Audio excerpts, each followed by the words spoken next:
계속해서 구원에 대하여 나누고 있습니다. 오늘 구원 두 번째 시간입니다. 저희 지난주에 구원에 대해서 우리 구원의 정의라고 하면서 했던 얘기 기억하시나요? 요게 구원이다 라고 해서 제가 첫 서두에 던지기도 했었는데, 그래서 구원의 포괄적인 개념 그리고 성경에서 제공하는 구원의 그림들을 다 보고 나서 구원의 입체적인 것을 다 보고 나고 다음에 이게 구원이구나, 이걸 봤을 때 나는 구원을 받았구나 안 받았구나 할 수 있다는 것을 말했었습니다. 그래서 이제 그 구원의 정의를 했고, 그 다음에 이제 오직 예수를 통한 구원에 대해서 나눠보려고 합니다. 네. 그 오늘 본문의 전체적인 맥락은 이겁니다. 그러니까 지금은 좀 토막 내서 읽었는데, 예수님이 승천하신 뒤에 제자들에게 성령을 받고 이제 사도들이 되는 일들이 벌어졌죠. 오순절에 하는 성령이 부어지고 이제 제자들이 아니라 사도들이 되었어요. 그리고 나서 베드로와 요한이 기도하러 성전으로 올라갑니다. 성전으로 들어가던 길에 그 성전 미문에 앉아서 구걸하던 사람을 봐요. 나면서부터 앉은뱅이가 돼서 구걸하는 그 사람에게 은과 금은 내게 없으나 내게 있는 것으로 너게 주니 예수 그리스도의 이름으로 일어나 걸어라 라고 해서 그 나면서부터 못 걷던 그 사람이 일어나게 됩니다.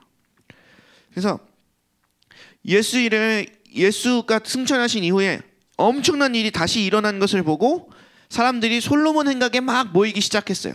그 사람이 막 성전에서 뛰놀면서 이제 고쳐봤다고 막 하니까. 그래서 그 솔로몬 행각에 모인 그 사람들에게 베드로가 성령에 충만하여 설교를 하기 시작합니다. 그래서 그 설교를 통하여 변화받고 구원받은 자의 수가 남자만 5,000명이 되었다고 기록되어 있어요.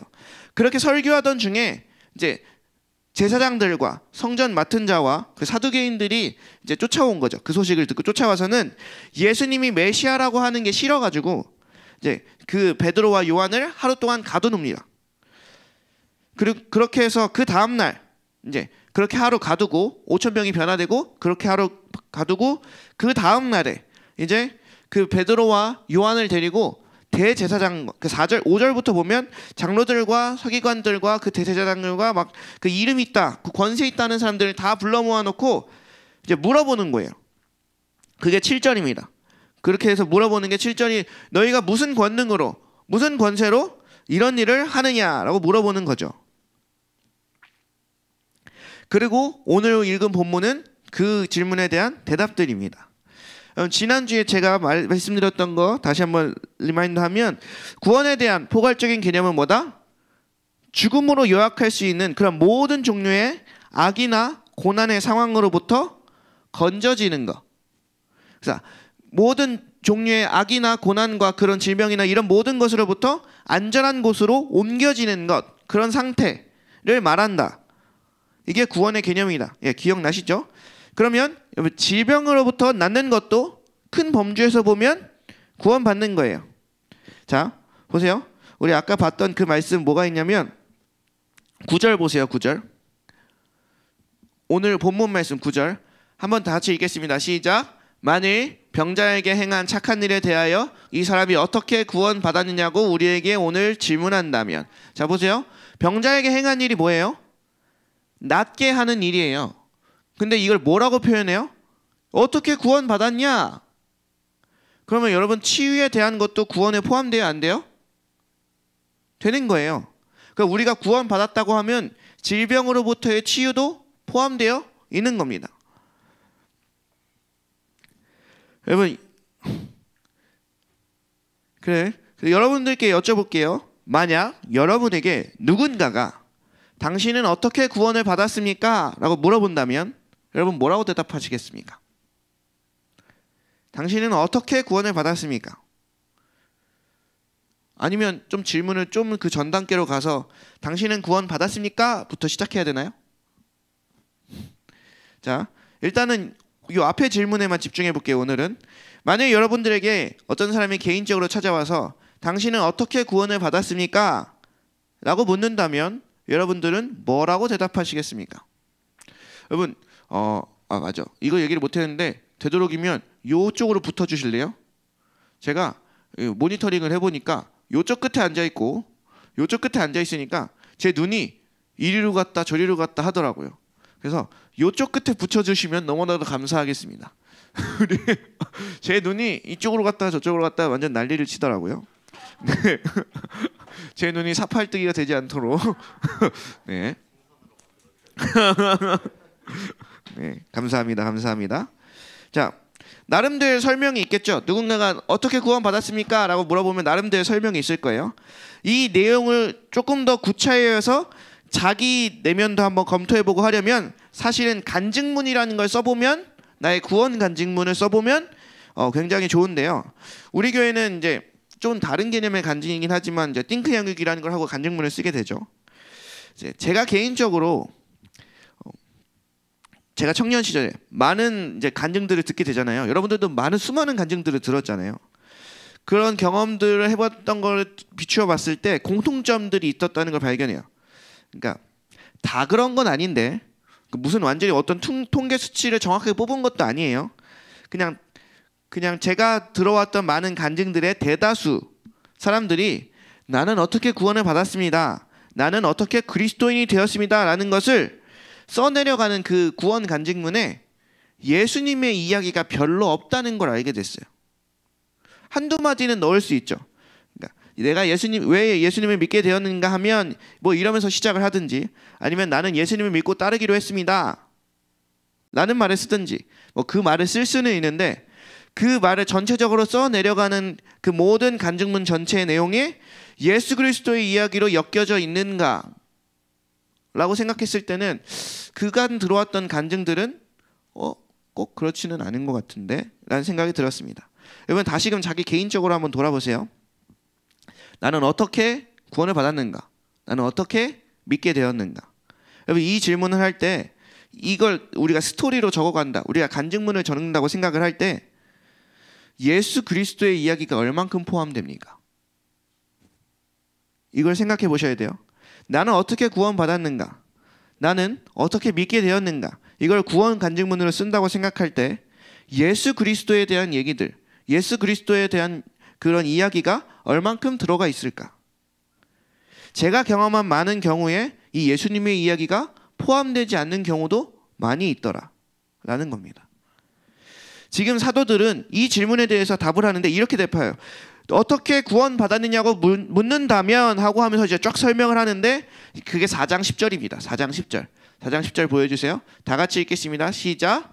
너희와 모든 이스라엘 백성들은 알라. 너희가 십자가에 못 박고 하나님이 죽은 자 가운데서 살리신 나사렛 예수 그리스도의 이름으로 이 사람이 건강하게 되어 너희 앞에 섰느니라. 어떻게 이 사람이 치유되었느냐고 묻냐? 그러면 그 질문을 마치 기다렸다는 듯이 아주 통쾌한 어조로 얘기를 하는 거예요.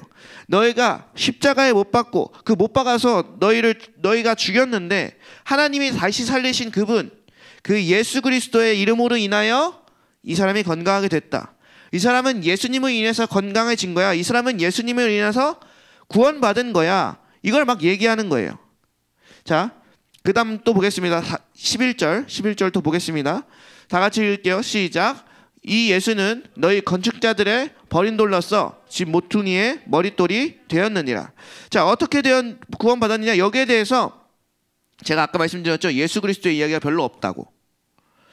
간증할 때 경험상 그걸 우리가 한번 돌이켜보자고. 그런데 지금 이 사도들이 말하고 있는 거예요. 너희가 십자가에 못 박고, 이 십자가하고 간증하고 무슨 상관이 있느냐? 그러니까 설명을 해드릴게요. 11절에 보니까 이 현상을 이렇게 표현해요. 너희 건축자들의 버린 돌과 같아 예수님이 그 버린 돌과 같아서 이렇게 표현하는데 예수님이 집 짓는 자들에게 버림을 받았대요. 이 말씀을 묵상해 볼 때 우리의 간증에 표현되는 우리의 신앙의 태도 모습들이 그대로 반영되어 있는 것 같아요.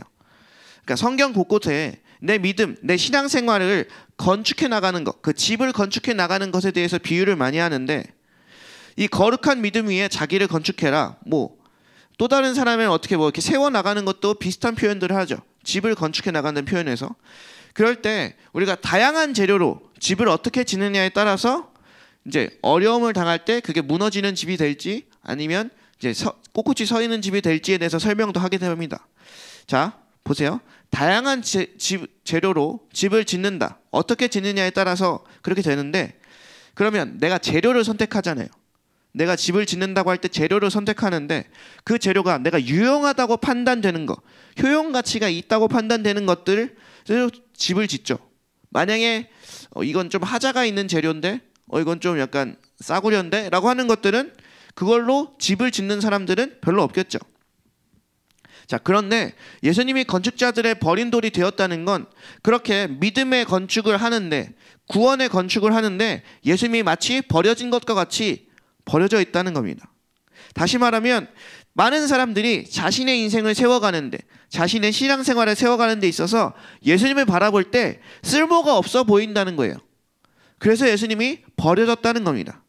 그러니까 심지어는 믿음으로 자기를 세운다고 하는 사람들조차도, 내가 믿음으로 내 가정을 세울 거야, 나는 바르게 믿을 거야 라고 하는 사람들조차도 종종 예수님을 좀 효용 가치가 떨어지는 어떤 재료로 치부하여 버리는 경우가 생긴다는 거예요. 근데 그런 경우가 꽤나 많이 있다는 거예요. 어떤 이들은 자기 신앙을 바르게 키워보려고 많은 주제에 대하여 흥미를 갖죠. 어떤 이들은 성령님에 대해서 흥미를 갖고, 어떤 이들은 귀신에 대해서 더 알려고 하기도 하고, 어떤 이들은 내적 치유에 대해서 더 알려고 하기도 하고, 어떤 이들은 말씀을 어떻게 실천해 나가느냐라는 부분에 관심을 갖기도 합니다. 그렇게 투자하는 사람들은 그 부분이 중요하다고 생각되니까 그 부분을 투자를 할 텐데, 그 부분이 자기의 신앙을 견고하게 해줄 거라고 생각하니까 그 부분에 투자를 할 텐데, 그러면 그 다양한 주제, 그걸 벽돌로 비유한다면 예수 그리스도에 대한 주제는 얼만큼 있는가? 내 믿음의 신앙을 세워갈 때 예수 그리스도라는 벽돌은 얼마나 있는가? 근데 많은 경우 그 예수 그리스도라는 주제가 빠질 때가 많이 있다는 거죠. 제가 베이징에서 신앙생활할 때 그때 심우하셨던 담임 목사님께서 하신 말씀 중에 이런 게 있어요. 그 목사님께서 은혜를 받고 이제 부르심을 받고 이제 성경 공부를 하는 교재를 만들어야겠다라고 생각하시고 이렇게 쭉 이제 한쪽 한 탭 막 이렇게 진짜 막 기도하면서 창의적인 와 이런 생각이 막 이럴 정도로 하면서 막 써내려 가셨대요. 그러다가 그 목사님이 깜짝 놀랐는데, 다른 거는 다 내용을 그냥 쭉쭉쭉 써내려 가겠는데 한 가지, 예수님에 대해서는 생각보다 쓸 게 별로 없다는 거예요. 그 당시 목사님이 써내려 갔을 때 A4 용지로 하여튼 한 장을 못 채우셨대요. 예수님에 대해서 써내려갈 때. 우리 한번 지금 해볼까요? A4 용지 줘놓고 예수님에 대해서 써봐라. 그러면 우리의 이 신앙의 연수상 A4 용지 한 3장은 앞뒤 빼곡히 나와야 되는 거 아닙니까? 여기 앞에 있는 저도 두려워요. 시킬까봐. 자, 근데 그걸 써내려가면서 그 목사님께서 스스로 놀란 거야. 내가 예수님에 대해서 아는 게 이 정도뿐인가? 라고 놀랄 수밖에 없었대요. 그래서 황급히 서점으로 달려갔는데 그 당시 그 한 7, 80년대 그 당시에 예수 그리스도를 주제로 기록된 책이 생각보다 많지 않았던 거에 또 충격을 받았대요. 내가 써내려 가다 보니까 예수에 대한 내용이 별로 없는데, 그래서 서점으로 달려갔는데 그 당시 자기가 알고 있는 제일 큰 서점에 갔는데 거기에도 예수님에 대한 책이 별로 없는 거예요. 생각보다 많지 않았대요. 오히려 다른 주제에 관한 건 많이 있었대요. 그래서 목사님이 내린 결론, 사람들이 예수님에 대해서 그다지 관심이 많지 않구나 라고 깊이 깨닫게 되었다라는 간증을 한번 나눠주신 적이 있습니다. 여러분이 관심이 있어서 이렇게 하면 내 신앙이 견고해지겠다라고 생각해서 선택하고 알고 투자하고 강의를 쫓아다니고 배우고 막 이렇게 하는 주제들은 어떤 주제들인가요? 거기서 예수 그리스도가 한 가지의 주제로 존재합니까? 이걸 생각해 봐야 돼요. 내가 신앙생활의 집을 지어간다는 것으로 생각해 볼 때, 내가 신앙생활을 지어가는 집을 지을 때 그 재료들은 도대체 뭔가를 생각해 봐야 돼요. 근데 제가 아까 말씀드렸던 그 간증 문제, 구원 문제에 있어서도 예수님이 멸시받아요. 모퉁이 돌이 버린 바와 같이 돼버려요. 봐봐요. 지금 띵크야격하는 간증은 그런 간증이 아닌데, 우리가 그 전에 많이 들어왔던 것들은 뭐 암에서 고침을 받았다든지, 정말 위기 상황에서 기도했더니 뭐 하나님이 극적으로 개입해 주셨다든지, 뭐 자기 사업이 망했었는데 일으켜 주셨다든지, 막 이런 극적인 간증들만 있잖아. 그렇죠? 누군가 단순히 나와서 나는 내 고집대로 살다가 어느 날 이제부터 예수님의 뜻대로 살기로 했습니다 라고 간증하면 여러분 뭐라고 생각하시겠어요? 어떤 반응이 나올까요? 그게 간증이야? 지금 그 말 하려고 거기 올라간 거야? 막 이런 거 올라오지 않을까요?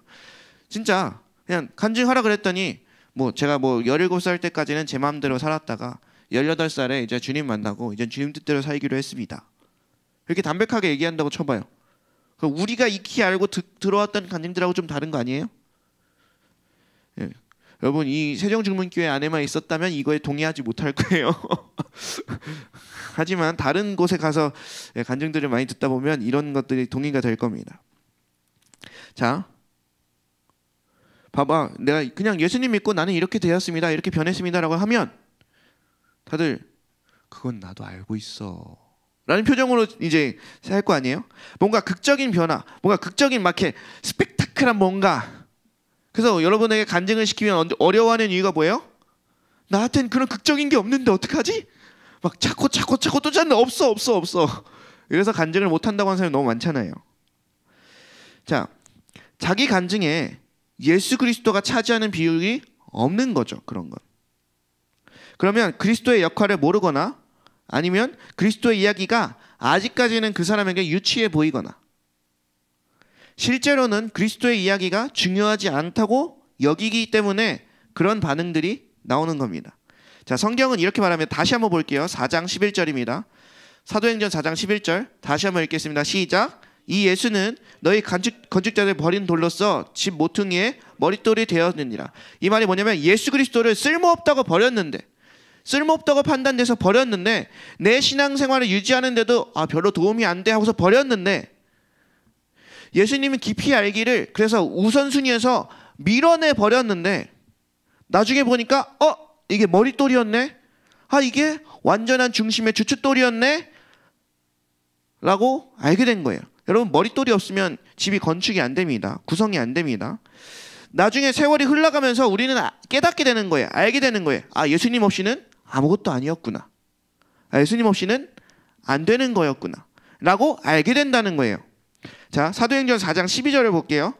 자, 다 같이 12절을 함께 보도록. 12절이요. 네, 같이 보도록 하겠습니다. 시작. 다른 이로서는 구원을 받을 수 없느니 천하 사람 중에 구원을 받을 만한 다른 이름을 우리에게 주신 일이 없었더라. 성경은 명백하게 얘기해요. 다른 이로서는 구원받을 수 없다.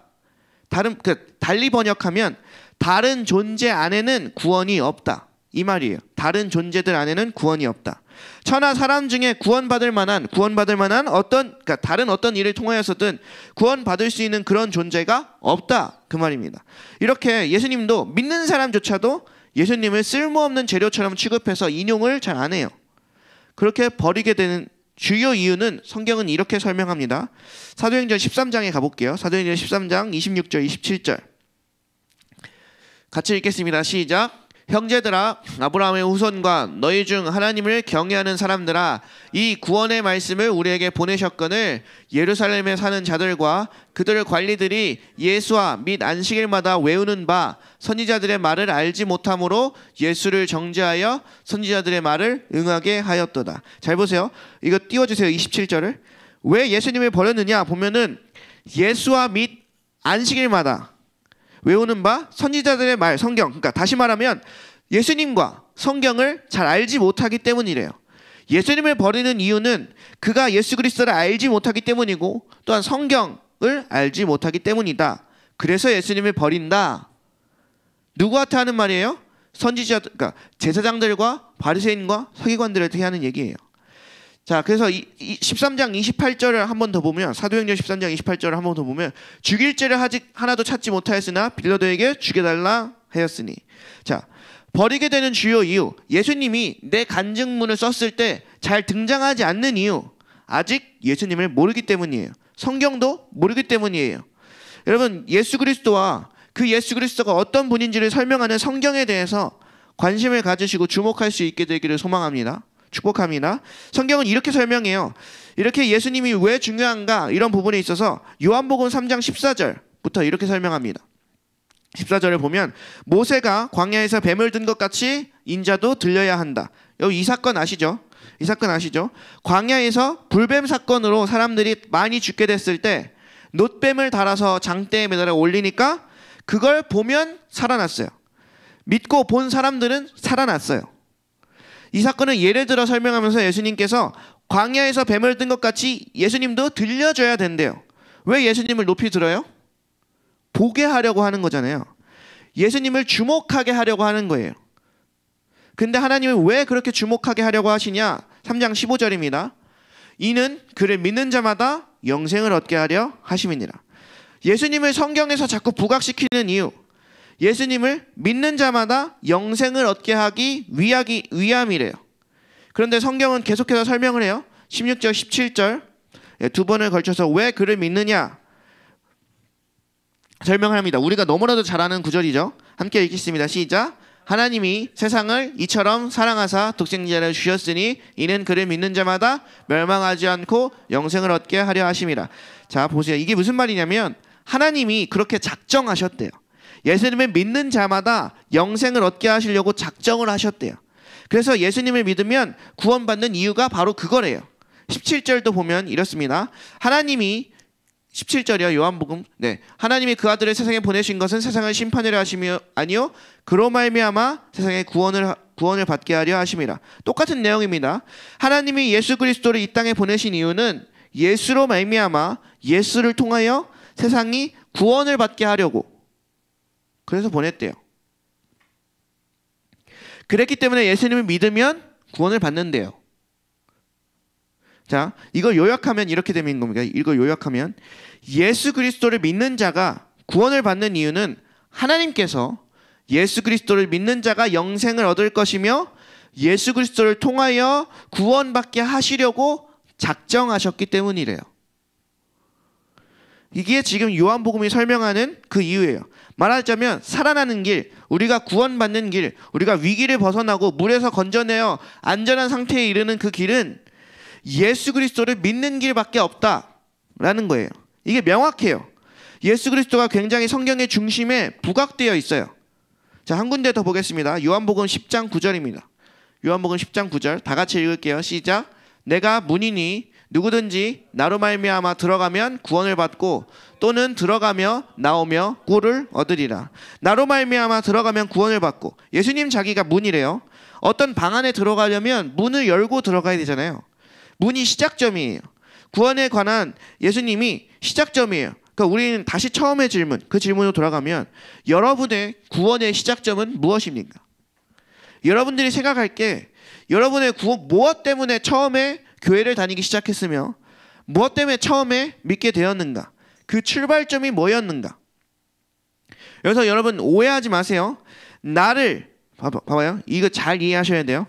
나에게 믿을 기회를 준 사건과 나에게 믿음의 토대, 나의 믿음의 기초가 되는 발견하는 사건은 달라요. 그러니까 무슨 얘기냐면 나에게 믿을 기회를 주게 되는 사건과 내 진짜로 믿음의 토대가 될 만한 사건은 달라요. 이 말이 뭔지 이해가 돼요? 네, 다시 설명해 드릴게요. 보세요. 내가 질병에 걸렸다가 기도를 통해서 치유를 받았어. 혹은 내 가족이 되게 심각한 병에 걸렸었는데 하나님 이번엔 내 가족 살려주시면 내가 믿을게요 라고 해서 막 기도하다 보니까 하나님이 진짜 낫게 해주셨어. 이런 경험들이 있죠. 이런 경험들은 기도 응답이라든지 혹은 성령 체험이라든지 이런 경험들은 좀 정직하게 좀 구체적으로 얘기하면 하나님을 믿을 만한 기회가 주어진 거예요. 영생을 얻을 만한 기회가 주어진 거예요. 그것 자체가 내 신앙의 토대로 삼을 만큼 내 신앙의 기초로 삼을 만한 것은 아니라는 거예요. 기도하면 응답해 주신다라는 그 말이 내 믿음을 평생 딛고 서는 기초석으로 삼을 수 있는가? 라고 말하면 그렇지 않다라는 겁니다. 그러니까 기도하면 응답해 주신다는 말은 굉장히 좋은 말이지만 그걸 믿음의 기초로 삼아서 내 신앙의 집을 세워갈 수는 없어요. 그 말씀의 기초 삼아서 내 신앙의 내 가정을 세워갈 수도 없어요. 그러면 믿음의 기초는 뭐냐? 믿음의 반석은 뭐냐? 그런 경험을 통해서 하나님이 살아계시다는 것을 알게 되었으면 예수 그리스도를 주로 삼고 그리스도가 나를 위하여 십자가에 죽고 부활하셨다는 사실을 받아들이고 믿는 겁니다.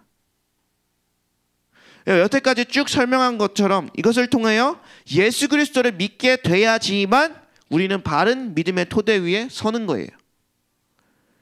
단지 우리가 그런 경험을 했다고 해서 그건 단지 믿을 기회를 얻은 거예요. 거기만 만족해서 거기에 멈춰 서는 게 아니고, 그런 믿을 기회가 왔을 때 그 믿을 기회를 붙잡아서 믿음의 토대이신 예수 그리스도를 발견하는 것, 그래서 예수님을 믿는 것. 아, 예수 그리스도가 계시구나. 아, 이제는 그분을 진짜로 믿어야 되나 보다. 이게 아니고 예수 그리스도께서 하신 말씀, 그분이 하신 가르침, 그분이 행하신 모든 일을 다 받아들인다는 것을 의미해요. 자, 예수님께서 나를 위해 죽으셨고 부활하셨고 그를 믿으면 생명을 얻는구나. 이 사실을 그대로 받아들이고 믿는 거예요. 그분이 내 주인이라고 그걸 받아들이고 사는 거예요. 오늘 여기 참석하셔서 지금 제 설교가 귀에 들려오기 시작하시는 분들은 뭐 한 거예요? 하나님이 구원의 기회를 주신 거예요. 기회를 허락하신 거예요. 그러면 기회만 주신 거예요. 믿을 수 있는 기회를 주실 뿐이에요. 그럼 여기서 멈추면 안 되죠. 이제 이 설교가 들려오기 시작했다면 이제 결단을 내리고 이제 구원의 시작인 거예요. 그래서 이제 내 마음대로 살면 안 되고 예수 그리스도께서 하신 일을 이제 받아들이기 시작해야 되는 겁니까? 이제 진짜 예수님의 그 말씀과 행하심과 그 예수 그리스도가 내 인생의 토대가 돼야 되는 겁니까? 그럼 그렇게 하겠습니다 라고 할 때 이제 그 구원의 문이 열리는 거예요. 이제 그때 믿음이 시작되는 거예요. 다시 한번 말씀드립니다. 교회에 왔다 갔다만 하는 건 그건 아주 근본도 안 되는 거예요. 믿음의 근본조차도 안 되는 거예요.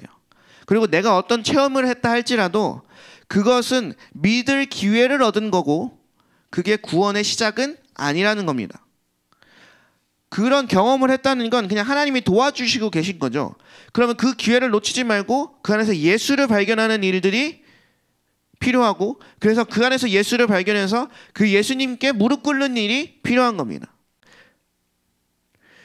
제가 성경을 보면 볼수록 구원의 핵심의 논리에는 예수 그리스도가 자리 잡고 계시더라고요. 그런데도 많은 경우에 제가 아까도 말씀드렸듯이 믿는 사람들마저도 예수 그리스도만 말하는 것을 초라하게 생각하는 경우가 있어요. 여러분, 설교자의 마인드에도 그런 게 있어요. 어차피 예수님 믿으면 구원받습니다. 이건 능히 다 아는 얘기니까 이거 그냥 단촐하게 계속 전하는 걸 되게 힘들어해요. 어떤 목사님은 이 구원에 대한 설교 막 이렇게 시리즈로 해서 막 8개가 있다 이렇게 치면 그것만 계속 하신대요. 그것만 계속 하신대요. 그래도 되는 거 아니에요?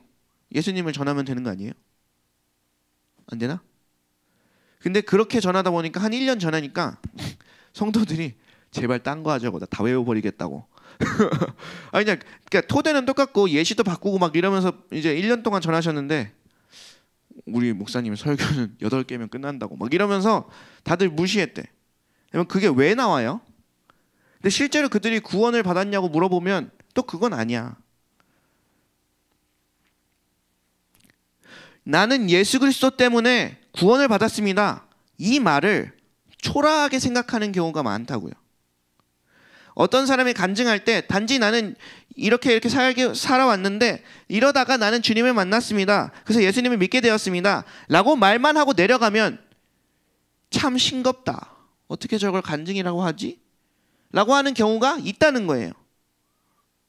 여러분, 우리가 예수의 가르침과 예수의 행하심과 그 모든 것들이 깊이 있게 우리 안에 다가올 수 있게 되기를 소망합니다. 그냥 단순히 문자로 지나가는 게 아니고 그냥 요한복음 제일 중요한 말씀이 뭐다 하면 그 사복음서일 수밖에 없어요.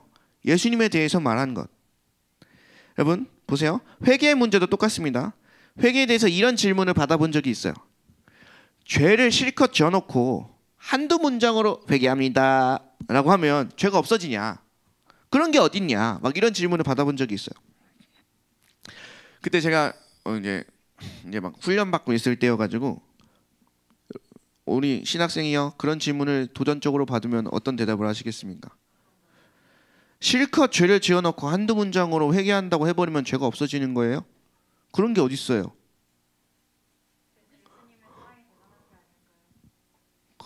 그렇게 하면 납득이 되겠군요. 아무튼 저는 그때 어떻게 했냐면 막 그때 이제 난감한, 저 딴엔 엄청난 난감한 질문이어가지고 하나님께 기도하면서 막 아무렇지 않은 척 그건요 하면서 머리는 이제 팍팍팍 돌아가면서 주님 주여 제발 막 이렇게 하면서 이제 그때 주님의 계시가 딱 임한 것 같았어요. 그 순간에 막 깨달아지는 게 있더라고요.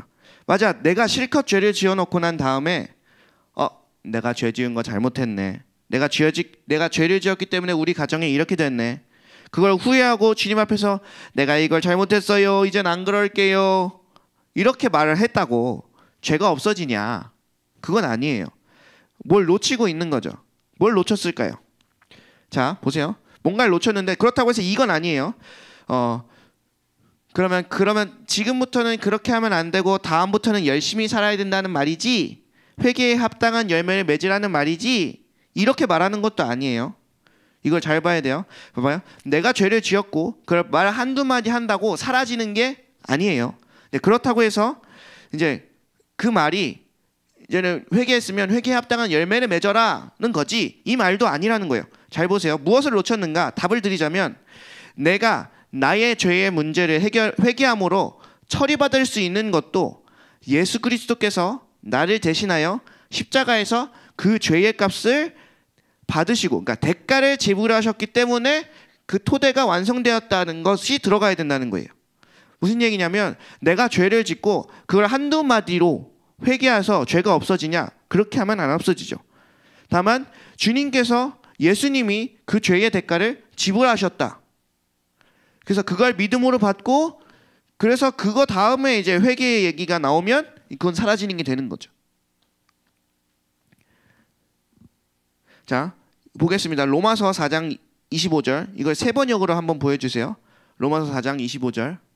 자, 함께 읽겠습니다. 시작. 예수는 우리의 범죄 때문에 죽임을 당하셨고 우리를 의롭게 하시려고 살아나셨습니다. 자, 깨워주세요. 우리 졸리신 분들 일어나시고. 대놓고 자면 내가 굉장히 마음이 힘들어요. 너 다음 주에 설교해 볼래, 이 자식아? 네. 자, 예수님께서 내가 죄를 지었는데, 내가 하나님 이제 내가 이 죄가 잘못됐다는 걸 알았어요. 용서해 주세요. 이제 주님의 뜻대로 살게요. 그러니까 하나님이 그랬냐? 알았다. 그렇게 해줄게. 이런 식으로 마음을 바꾸신 게 아니라고요.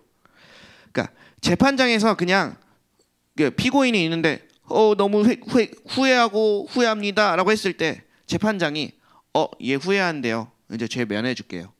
이렇게 하는 게 아니잖아요. 그러니까 그렇게 하시기 전에 명확하게 말씀하신 것이 뭐냐면, 예수는 우리의 범죄, 우리의 죄 때문에 죽임을 당하셨고 예수 그리스도가 그 죄의 대가를 치르셨다, 지불하셨다는 겁니다. 이 사건이 먼저 있는 거예요. 다른 표현으로 보겠습니다. 갈라디아서 3장 13절입니다. 갈라디아서 3장 13절 다 같이 읽을게요. 시작. 그리스도께서 우리를 위하여 저주를 받은 바 되사 율법의 저주에서 우리를 속량하셨으니 기록된 바 나무에 달린 자마다 저주 아래에 있는 자라 하였습니다. 자, 예수 그리스도께서 우리를 대신해서 저주를 받은 자가 됐다는 거예요. 저주를 받은 자가 됐다는 건 실제로 저주를 받으셨다는 거예요. 누구 때문에?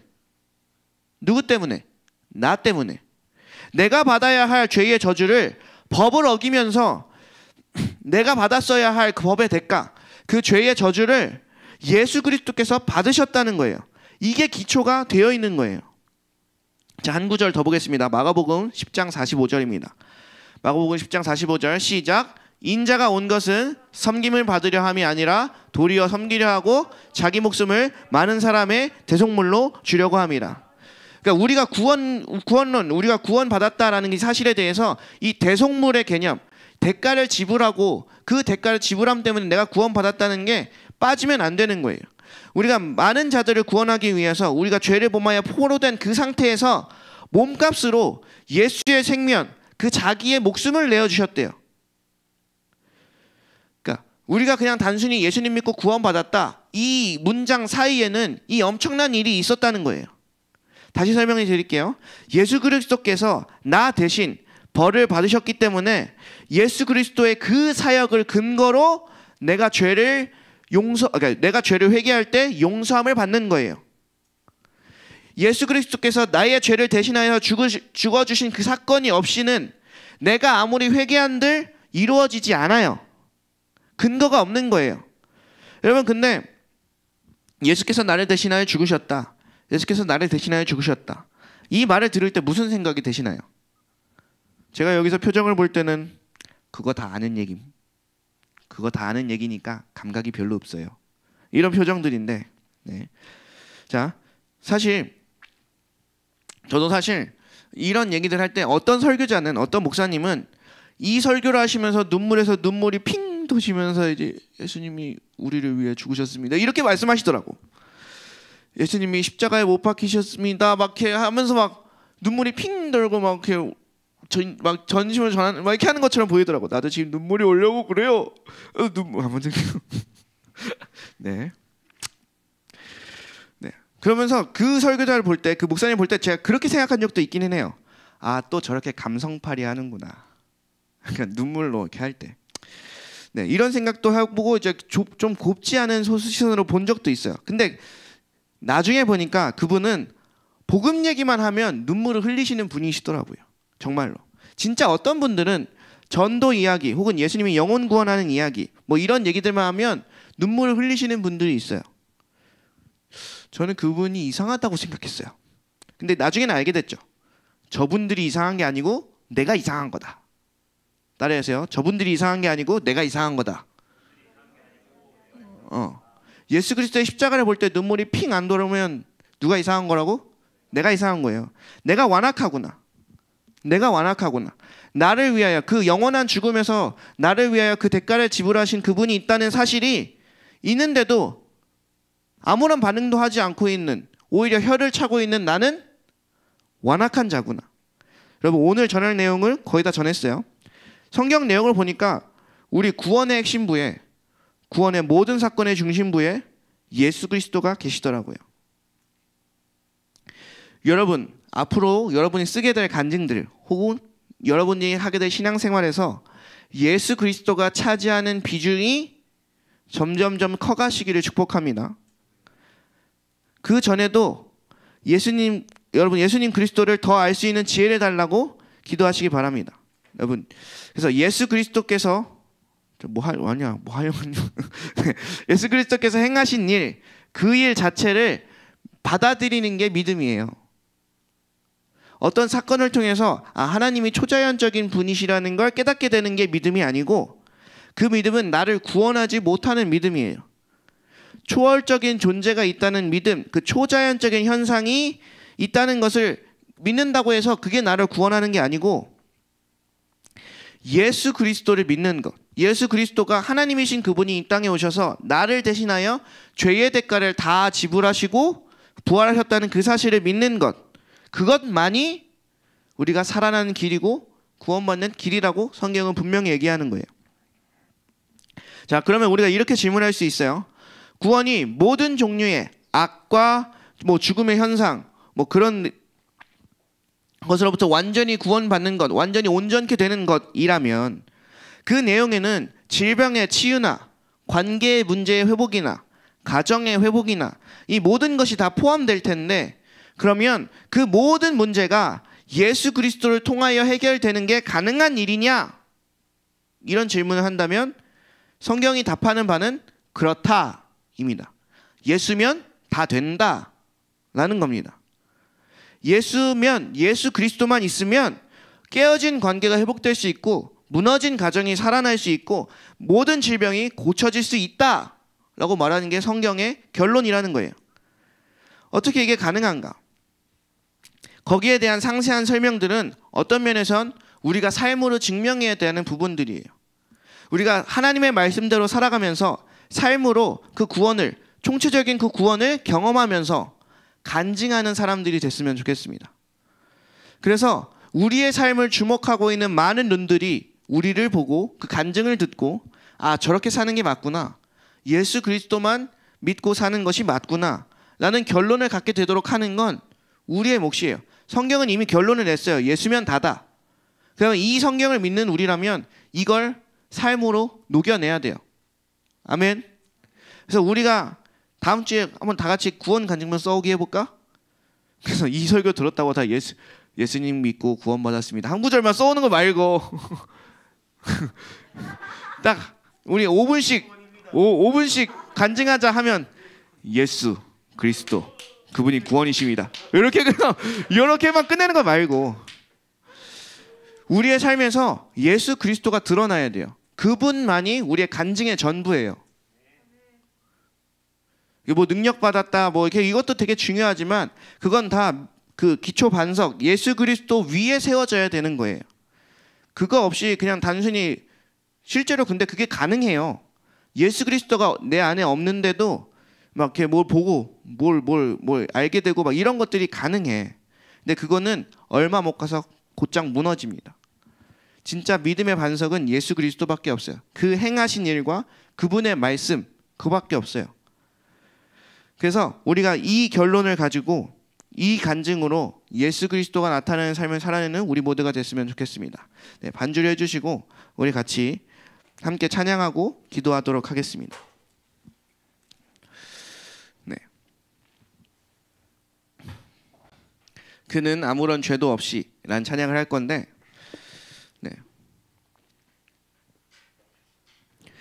그 찬양의 가사를 보면 그는 아무런 죄도 없이 죄인의 몸을 입고 오셨네.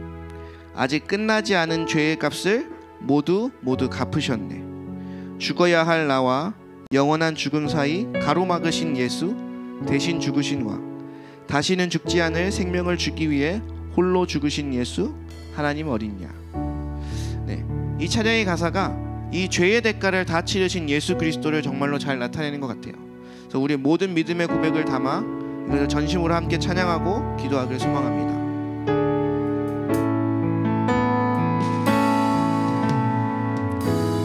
그는 아무런 죄도 없이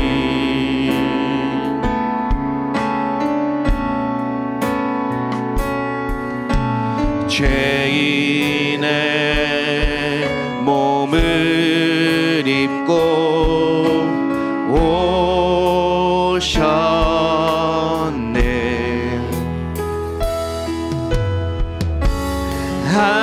아직 끝나지 않은 죄의 값을 모두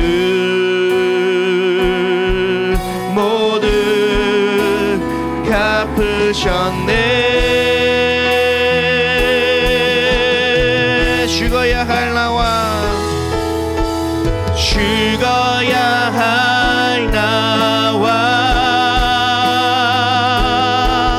영원한 죽음 사이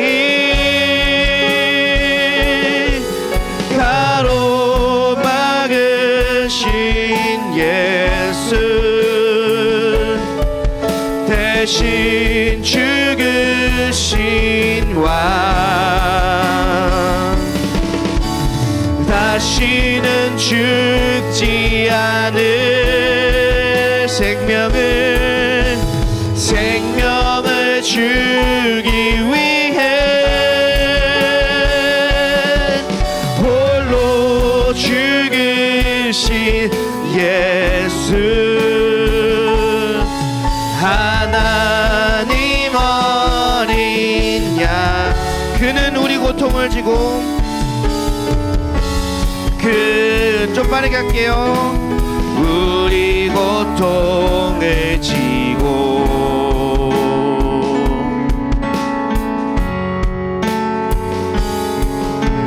매 맞고 찢기시며 찔렸네.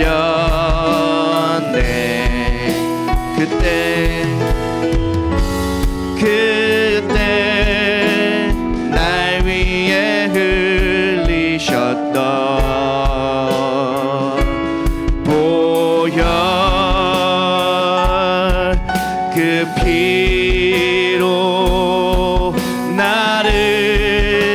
씻기시네.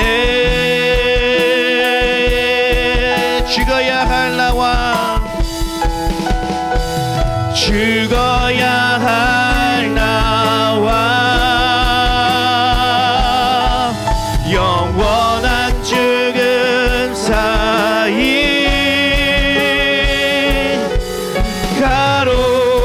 가로막으신 예수, 대신 죽으신 왕,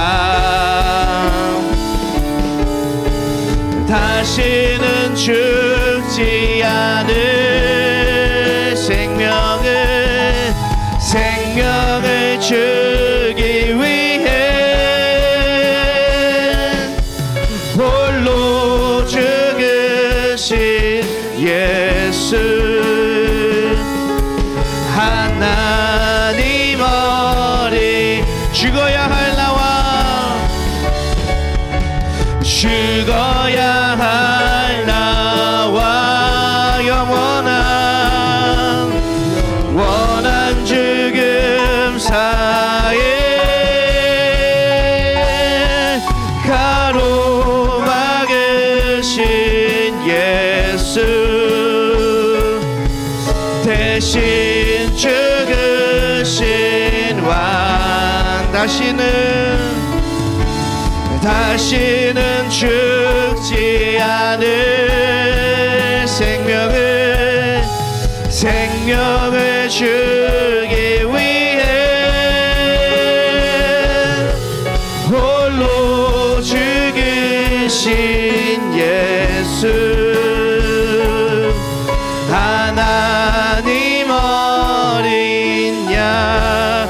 우리 이 시간 다 같이 기도할 때 여러분 기억하십시오. 여러분 혹시 여러분들이 간증문을 쓴다면, 내가 구원받은 사건에 대해서 쓴다면 예수님이 얼마나 들어가 있을까? 여러분 안에 예수 그리스도는 얼마나 선명하게 보이십니까? 예수 그리스도 외에 다른 구원받을 이름을 주신 적이 없다고 하셨는데, 내 안에 예수 그리스도가 선명하지도 않은데 왜 내가 구원받았다고 생각하십니까? 예수가 누군지도 모르고, 예수가 나와 어떤 관계인지도 모르고, 예수가 나를 위해서 무엇을 하셨는지 정확히 알지도 못하면서 어떻게 내가 구원받았다고 생각하십니까? 여러분, 구원받을 만한 다른 이름을 주신 적이 없습니다. 구원받을 만한 다른 이름을 주신 적이 없습니다. 내가 곧 길이요 진리요 생명이니 나로 말미암지 않고는 아버지께로 갈 자가 없다고 말씀하셨습니다. 그 구원의 문은 예수 그리스도시고, 예수 그리스도를 믿는 게 구원의 시작입니다. 우리가 이 시간 다 같이 함께 돌이키며 함께 기도할 때 여러분 잠잠히 함께 생각해 보십시오. 진짜 내 예수 그리스도가 얼마나 내 안에 선명한가, 내 삶에 그 십자가의 흔적, 예수 그리스도의 흔적이 얼마나 선명한가, 이것을 함께 돌아보시면서 다 같이 주여 한번 부르 짓고 동성으로 함께 기도하겠습니다. 주여. 하나님 아버지, 오늘 이 시간 가운데 그 예수 그리스도, 성경은 예수님을 가장 중심에 놓고 이 예수 그리스도를 믿는 것이, 이 예수 그리스도가 행한 일과 그가 한 말과 그것을 믿는 것이 구원의 문이고 구원의 시작이고 구원의 전부라고 말했는데, 내 안에 예수 그리스도가 얼마나 있는가, 내 안에 예수 그리스도는 얼마나 선명하신 분인가, 저의 것을 돌이켜보기 소망합니다. 내가 예수 그리스도에 대해서 적어나간다고 생각할 때 나는 얼마나 그분에 대해서 적어낼 수 있는가, 내가 예수 그리스도에 대해서 생각할 때 나는 얼마나 그분을 사랑한다고 말할 수 있고, 나는 얼마나 그분의 가르침을 한다고 말할 수 있으며, 나는 얼마나 그분의 가르침대로 산다고 얘기할 수 있는가. 주여, 어쩌면 우리는 그 구원의 문에조차 들어서지 못한 자들일지 모릅니다. 주여, 우리를 불쌍히 여기소서.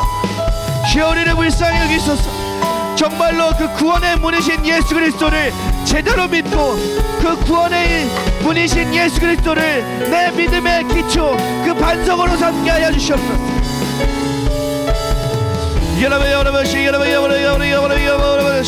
주여,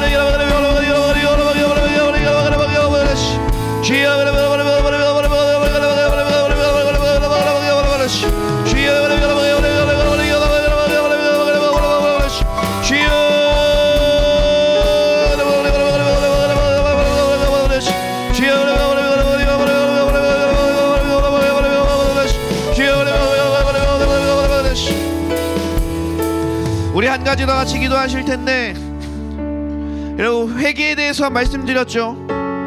회개는 단순히 내가 이거 잘못했으니 용서해 주세요 그러니까 회개가 아니라 그 안에는 예수님이 그 영원한 죽음의 값을 치르셨구나, 내가 죄를 지은 것에 대한 그 모든 값을 그냥 없어진 게 아니라 예수님이 다 치르셨구나 라고 하는 이 믿음의 내용이 필요합니다.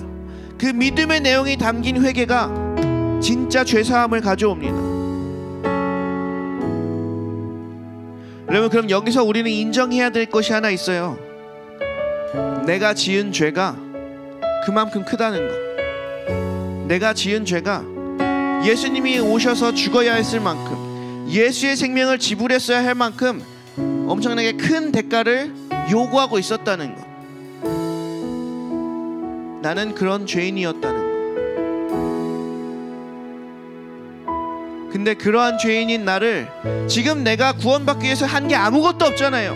근데 내가 구원받을 수 있는 건 그 크나큰 죄의 값을 예수님이 다 치르셨기 때문입니다. 그 십자가의 사건, 나와는 전혀 상관없는 것 같은 그 2000년, 2020년 전에 그 사건이,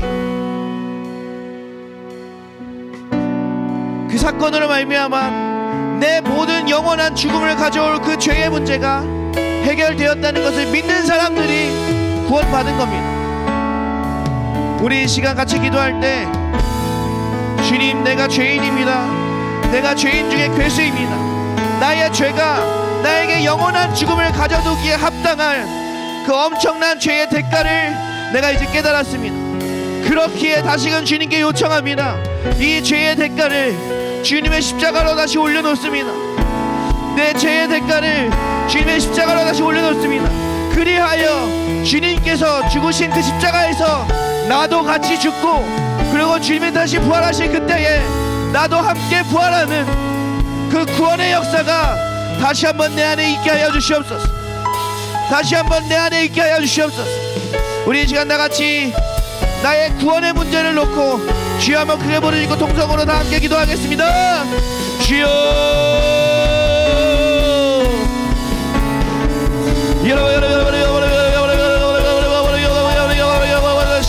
주여, 하나님, 내가 죄인 중에 괴수였습니다. 주여, 나의 죄의 대가가 나를 지옥으로 보내기에 합당할 만큼 엄청난 거였음을 주님, 우리가 깨닫기를 소망합니다. 죄의 무게를 알아야 주님의 그 은혜의 무게를 알게 됩니다. 주여, 이 시간 우리가 지어왔던 그 죄들의 무게를 알게 되고, 또한 그것을 없애버린 그 예수 그리스도의 생명값의 무게를 알게 되도록 주여 인도하여 주시옵소서. 그래서 이제는 단순히 그냥 주문 외우듯 예수님 믿음이 구원받는다라고 말하지 않게 하소서. 이제는 내가 예수님 믿고 구원받는다고 말하는 그 말의 무게를 알게 하소서.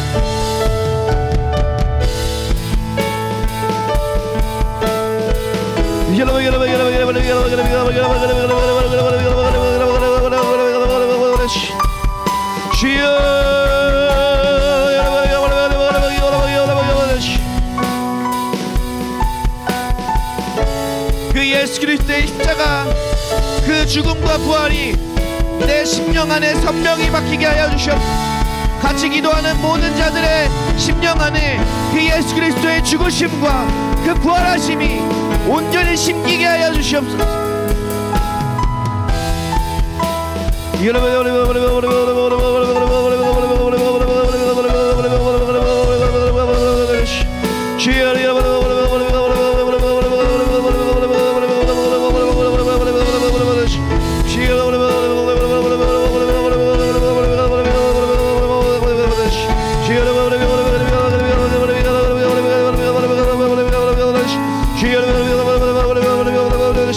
이 구원의 사건이 나의 사건이 되게 하소서.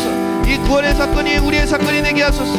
아니, 그냥 다른 사람들이 오니까 오는 것 말고, 그냥 어려서부터 살았으니까 다니는 것 말고, 주 예수 그리스도의 그 십자가의 죽음과 부활을 믿는 믿음으로 우리가 예배드리게 하여 주시옵소서.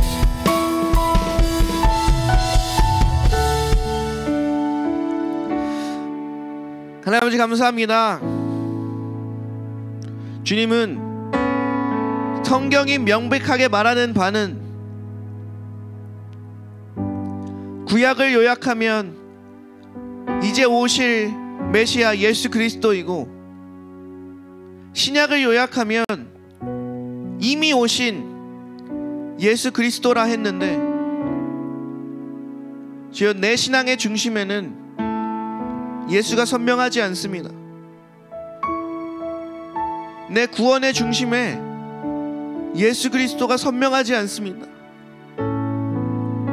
지금 이 나의 잘못된 구원관을, 나의 잘못된 이 믿음관을 지금 다시 고치길 소망합니다. 내 믿음의 뿌리에, 내 믿음의 기초에, 그 반석에 오직 예수 그리스도만이 있게 하여 주시옵소서.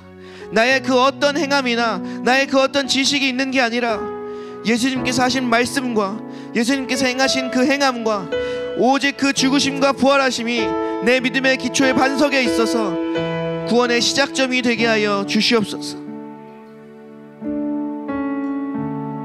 감사합니다. 살리신 예수님의 이름으로 기도드렸습니다.